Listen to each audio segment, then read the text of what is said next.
Good morning, everyone. Welcome back. If you're new here, I'm Cassie Sykes, EA, and I help veterinarians and practice owners simplify their finances, boost profitability, and sleep better at night, knowing their business is actually working for them, not draining the life out of them.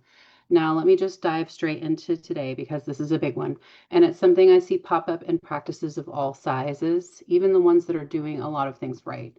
We're talking about payment plans, specifically client payment plans.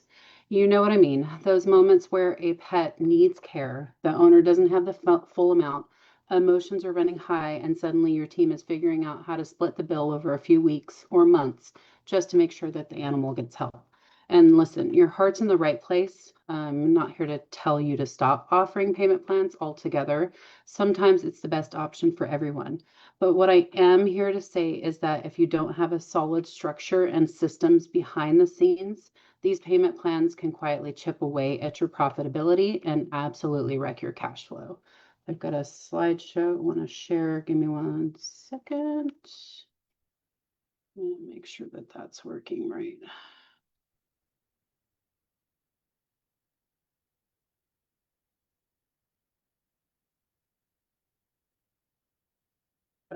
So today we're walking through 5 of the most common mistakes I see veterinarians make when it comes to payment plans. And just as importantly, I'll tell you how to fix each one so you can keep doing right by your clients without draining your practice in the process. There it goes. If we haven't yet met, I'm Cassie Sykes. I'm an enrolled agent and the founder of Greener Pastures Income Tax. I specialize in helping veterinarians and other practice owners build stronger, more profitable businesses without the constant stress of tax surprises or financial confusion. After more than 25 years in the accounting industry, I've seen what happens when smart, capable business owners are left to untangle the financial side of things alone. That's why I built my firm differently, with straightforward guidance, real support, and just enough dry humor to make tax season bearable.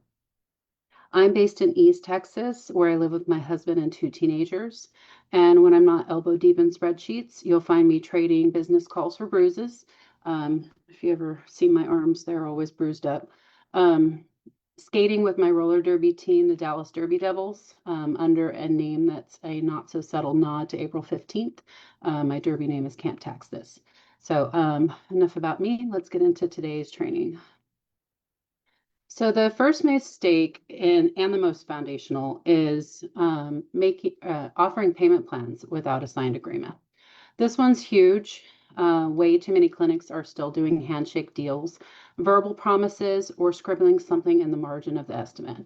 And then what happens? The client forgets, they miss a payment, they claim you said something different, and now you're left chasing money you'll never see.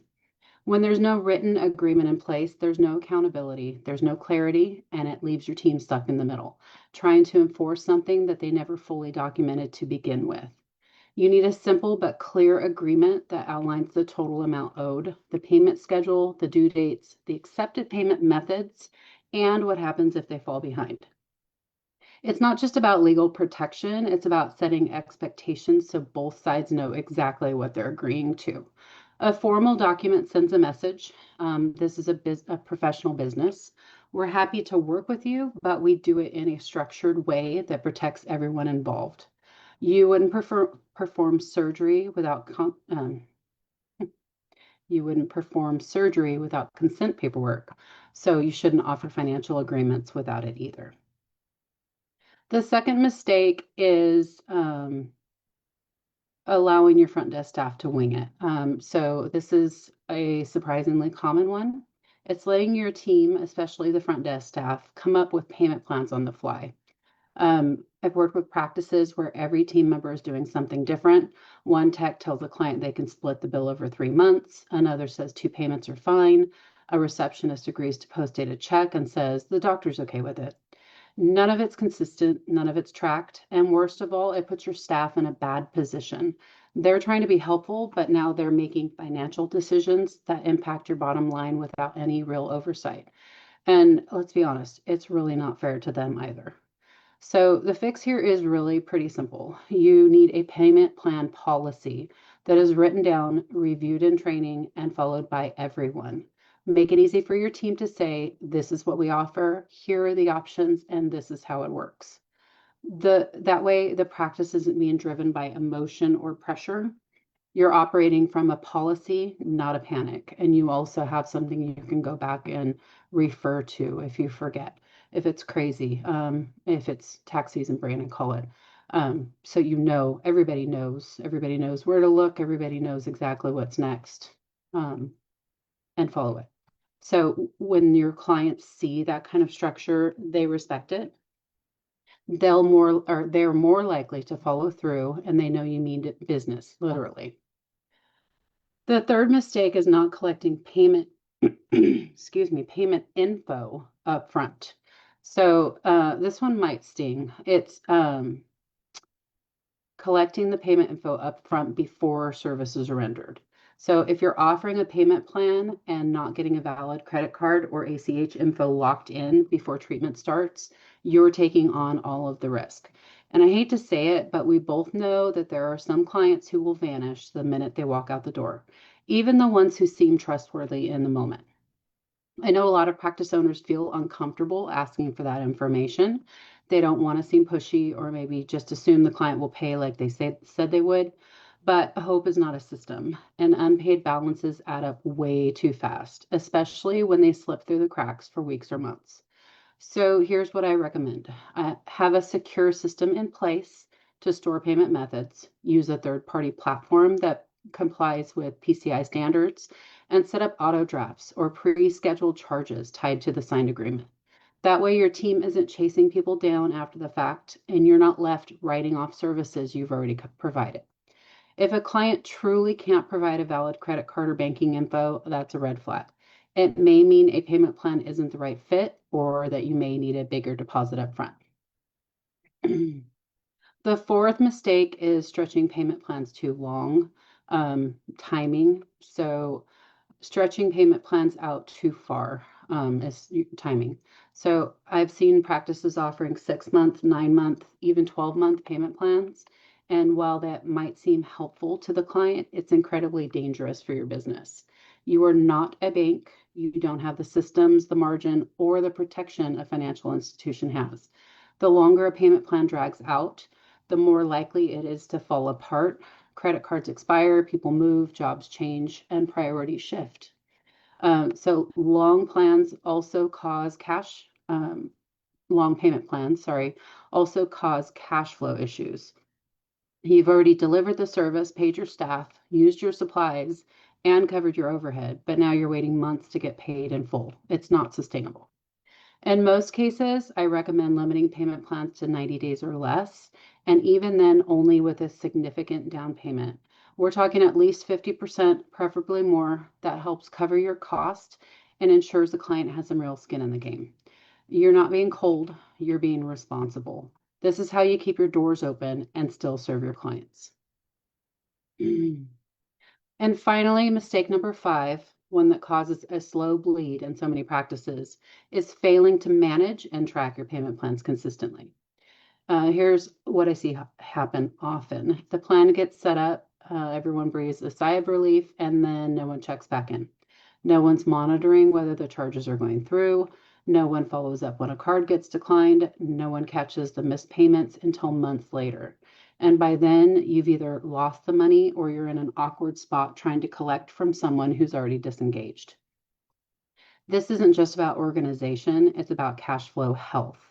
Every single payment plan should be tracked in your system, reviewed regularly, and followed up on immediately if there's a hiccup.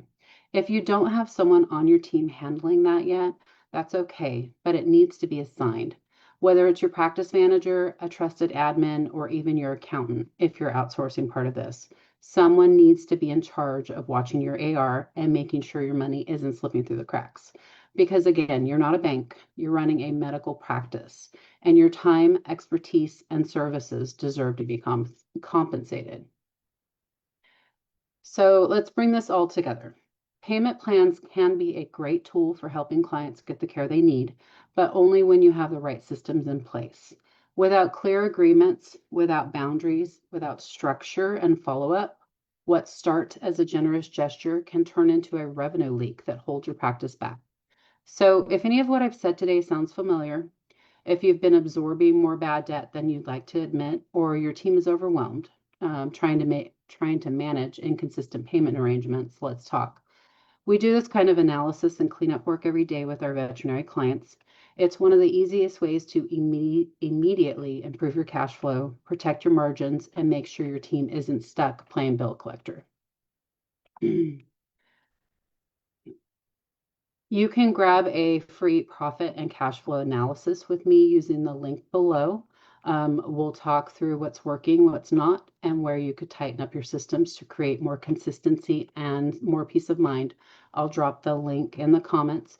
Again, it's a free call. And hey, if you know another vet who could use this info, tag them or share this live with them. The more we support each other, the stronger this community becomes. Before you go, I want to share an incredible resource designed to elevate your veterinary practice's financial success. I put together a free ebook just for you called 7 Financial Strategies. Inside, you'll discover practical steps to increase profitability, improve cash flow, and make smarter financial decisions for your practice. You can grab your free copy in the comments below as well. Thank you so much for tuning in today. Excuse me. If you found this information helpful, please like this video, share it with other veterinarians.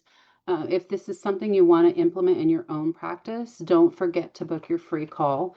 I can send you the information on what you need to help you get it set up correctly. I'll see you next week. We're going to be talking about 3 tax smart ways to write off veterinary equipment. And most EVMs miss the number 2. I hope you guys have a great rest of your week and see you soon.